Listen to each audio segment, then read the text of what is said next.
পৃথিবীর সপ্তম আশ্চর্যের কথা ভাবলে প্রথমেই আসে মিশরের পিরামিডের নাম। প্রায় 4500 বছর আগে নির্মাণ করা এই বিস্ময়কর স্থাপনার কাঠামো এবং নির্মাণশৈলীর রহস্য নিয়ে আগ্রহীর কমতি নেই সাধারণ মানুষ থেকে শুরু করে স্থপতি, প্রত্নতাত্ত্বিক ও বিজ্ঞানীদের। ভিন গ্রহ থেকে আসা কোনো এলিয়েন স্থাপনাগুলো বানিয়েছিল কিংবা শস্য সংরক্ষণের জন্য ফারাওরা এগুলো তৈরি করেছিল, এমন নানা ধারণা প্রচলিত আছে পিরামিডকে ঘিরে।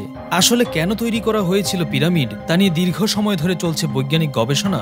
সবথেকে বড় বিস্ময়ের ব্যাপার, কিভাবে 1000 টনের এত বড় বড় পাথর কোনো প্রযুক্তি ছাড়াই 300 ফুট উপরে ওঠানো হয়েছিল সেই সময়, তা জানার জন্য এখনো হারাম বিজ্ঞানীদের রাতের ঘুম। সাধারণ কিছু থিওরি ছাড়া এখন পর্যন্ত তারা আর কিছু উপস্থাপন করতে পারেনি। তবে এবার হয়তো চলছে সেই রহস্যের ভেদ। অনেক আগে থেকেই প্রত্নতাত্ত্বিকরা ধারণা করেছেন কাছের কোনো নদীপথ ধরেই প্রাচীন মিশরীয়রা বড় বড় পাথরখণ্ড সহ পিরামিড তৈরির উপকরণ বহন করেছেন এবং নদীর উপর সেগুলো নির্মিত হয়েছে। কিন্তু এখন পর্যন্ত কেউ নিশ্চিত হয়ে সেই নদীর অবস্থান, আকার, আকৃতি অথবা নদীটি কত বড় ছিল সেটা নিশ্চিত করতে পারেনি। এই তথ্যটি জানিয়েছেন নর্থ ক্যারোলিনা উইলমিংটন বিশ্ববিদ্যালয়ের গবেষক দলের একজন অধ্যাপক এমান গোনাইম। গবেষকরা ভূ-উপগ্রহের ছবি, ঐতিহাসিক মানচিত্র, ভূপদার্থগত জরিপ, পললকুরিং এর মাধ্যমে নদীর ওই শাখার মানচিত্র তৈরির চেষ্টা করেছেন।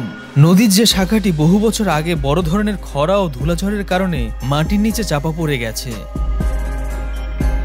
গবেষক দলটি রাডার প্রযুক্তি ব্যবহার করে বালির পৃষ্ঠে প্রবেশ করে এবং লুকানো বৈশিষ্ট্যের ছবি তৈরি করতে সক্ষম হয়। এই বৈশিষ্ট্যগুলোর মধ্যে ছিল মাটির নিচে চাপা পড়া নদী এবং প্রাচীন কাঠামো। প্রাচীন মিশরীয় পিরামিডগুলোর বেশিরভাগই যেখানে অবস্থিত তার পাদদেশ দিয়ে ওই নদী প্রবাহিত হয়েছে। আরেক গবেষক ডক্টর সুজান অনস্টিয়েন বলেন, নদীর প্রকৃত শাখাটির অবস্থান এবং আমাদের হাতে যে তথ্য রয়েছে তাতে দেখা যাচ্ছে সেখানে একটি জলপথ ছিল। বহন করে ওই জলপথটি ব্যবহার করা হয়েছে, যেটি পিরামিডের নির্মাণ কৌশলের ব্যাখ্যা করতে আমাদের সত্যিই খুব সাহায্য করবে।